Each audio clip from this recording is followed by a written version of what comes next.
Welcome back to our channel. So today in this video we are going to discuss about how to withdraw funds from Robinhood to bank. So without wasting much of our time, let's get straight into the video. So for this you need to simply go to your Robinhood account. So once you are logged in into your Robinhood account, you need to simply get access to your profile. Once you have got the access, you need to simply tap on the account icon at the bottom of the screen. Now, from the menu, you can also select the three lines or the transfer options. Here, you need to tap on withdraw or transfer money and enter the amount you wish to withdraw. Now, under from section, select the Robinhood account and under to section, choose your linked bank account.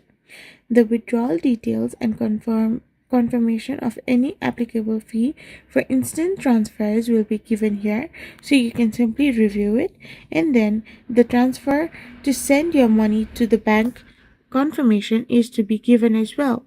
So this is how you can withdraw funds from Robinhood to bank. I hope you found this video helpful, so don't forget to hit that subscribe button and do give us a thumbs up.